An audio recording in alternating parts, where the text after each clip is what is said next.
Welcome to Conversations from the Yellow Chair.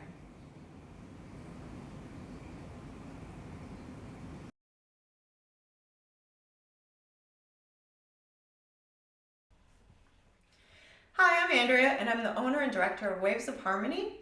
And today I have Jo Pascoe with me. She is a TFT practitioner and trainer.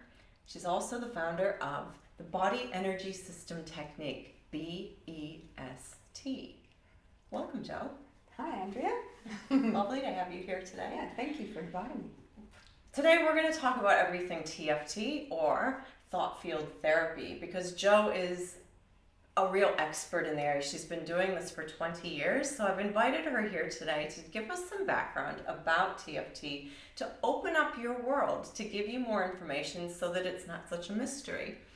So Jo, I'm just wondering, 20 years, how did you first come across it? Just going through a trauma in my life, and it was a pretty messy time. And I went to a girlfriend's house to have a chat to her, and she'd just done the course in TFT. And she tapped with me, just some simple tapping, and it had an instant effect. It was amazing. I could breathe and feel more grounded. And so then I went on to do the course. Beautiful. So you've already kind of jumped into something that maybe not everybody knows. Thought field therapy is actually sometimes known as tapping, which is tapping. Can you just explain what are we tapping? So tapping is tapping on acupuncture points on the body, and it acts like a code to break down any emotional disturbance that's going on in the body. So it's sort of like emotional acupuncture, if you like.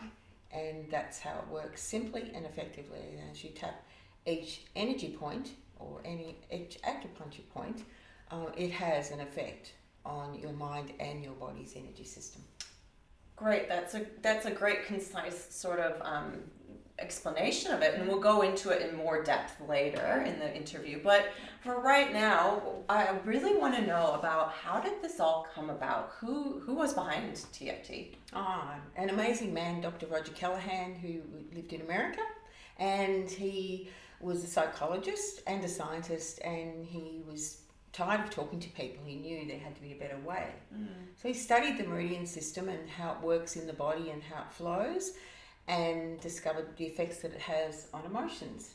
And so after many years of study and testing, he went on to create thought field therapy, tapping. So you're saying that you already mentioned that tapping is touching into acupuncture points, and you did also mention just then the meridian system, which is sort of a Chinese medicine background-ish sort of phrase to use. And he was sort of a psychologist that was using talk therapy, Yeah. And then he decided that this isn't always working really well, and he started getting interested in these points. So he sort of put those together. Absolutely. How clever was that? Amazing. Way ahead of his time, because it's over 45 years ago now. Yep. He's passed, Yep. but incredibly so, what he did in that time with thought field therapy and who he trained and the impact he had on other countries and trauma. Yeah. So basically he was in America, but your friend who you kind of, learned it from, so she would have been one of the earliest students of it, right? Yeah. Because Eugene and Karen are the two people that brought it from America, who trained under Dr. Callahan, and they brought it to Australia and did all the workshops all over Australia and trained many people. Yeah. And I actually met a lady who did one of the first workshops, which was in their house, but the impact they had over 10 years of doing it was amazing. And Yeah. workshops all over Australia and even Tasmania and New Zealand. Yeah. So going into a little bit of, not too much, but just a little bit of how you did a workshop then after it worked so incredibly well for you in that moment. You were like, whoa, this is amazing. I want to know more about this. Yeah, for of sure. course. So then you did a workshop to study it, and then you've been using it ever since. Can you just talk about that, how you've brought it from using it personally into therapy, perhaps a little bit? Well, of course, I did extra training to become a practitioner, and actually got to work a bit with Dr. Callahan by phone in America, which was very exciting. Wow. And then I've gone through being a practitioner and working one-on-one, but also training people to be practitioners as well. Yeah, like myself. Star student here. So Jo was actually my trainer, and I feel like I've got a really good grasp of it because of her instruction. So you've got it really down pat now. Thank because you. you've been doing this for a while. So we don't want to make you sound old, but you are senior in the area, so you have a credential behind you, which is really amazing. So mentioning, there's something that's tickling my interest a little bit about how it's called thought field therapy, but yet it's sort of like we think of tapping with it. So can you just unpack that a little bit? So why is it called thought field therapy? How does that relate to the tapping? An easy way to explain it, well, you're going into your thought fields, but if you can imagine your brain as a computer, because everybody knows that everything's a computer these days or relates to that.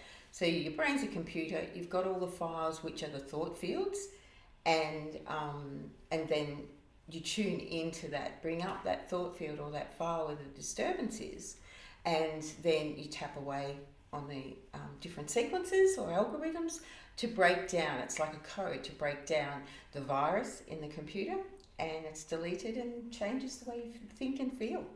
Yeah. So interestingly, so we're talking about using tapping for people who might be having these what you call disturbances, or they would be like symptoms or issues. So what are some typical symptoms, issues that come up, people that want to resolve what?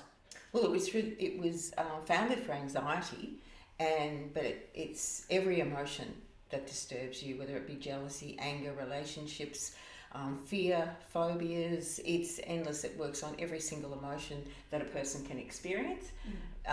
Very good with PTSD, and that can come in all different varieties.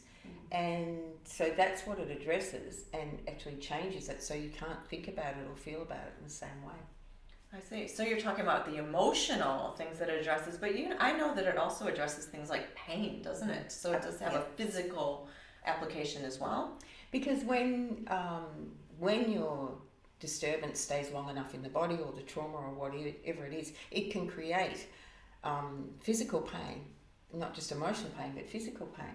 And it'll go to the areas in the body where it's weak. So because each tapping point is an organ, and we know what we don't deal with up here goes into our body. And this is where it creates disease and all sorts of problems within the body.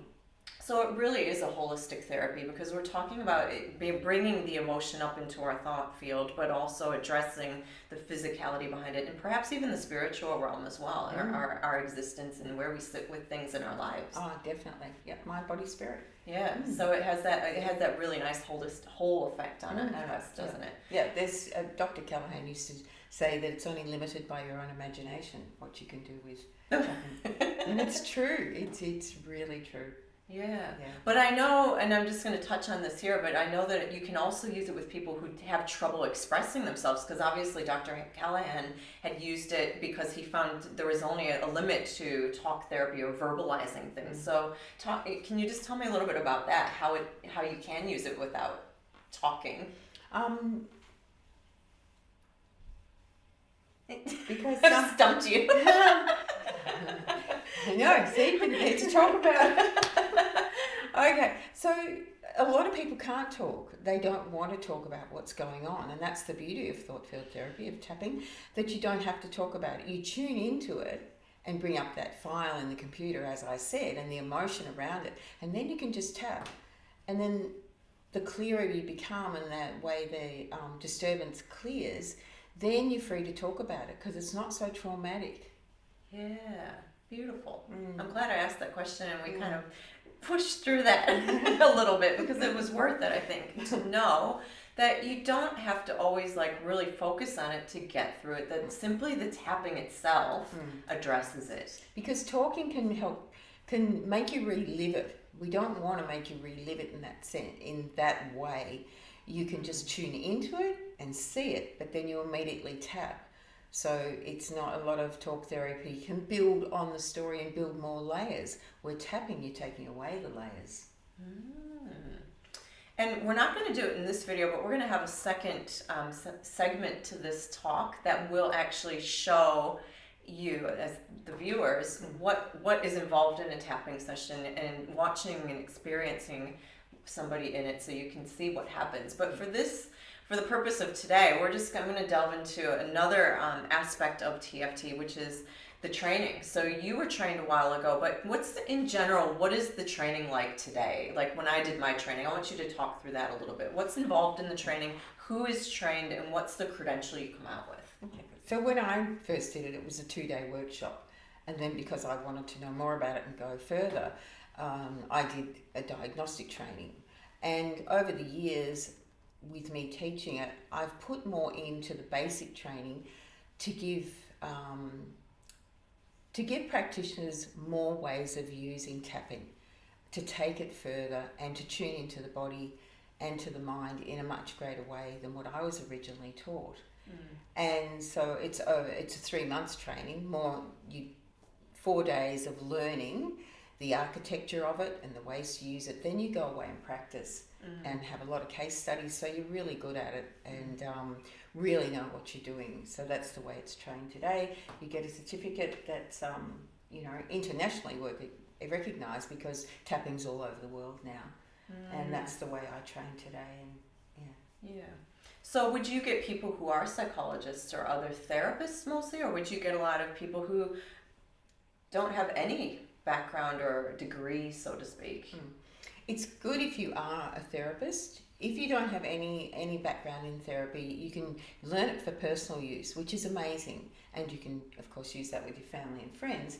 But if you're a therapist, it's a great asset to your toolbox to, be able to tap away when people are stuck and none of your other tools are working. So I guess the question is sort of going to how people are using it, and if they're not really trained, is it still okay? Of course it is. Yeah. To tap, there's so many YouTube videos these days. If you're tapping, it will have some effect. It always does, and brings out emotion and helps. It's the easiest thing you'll do. So there's no danger in it at all. Yeah, right. Yeah.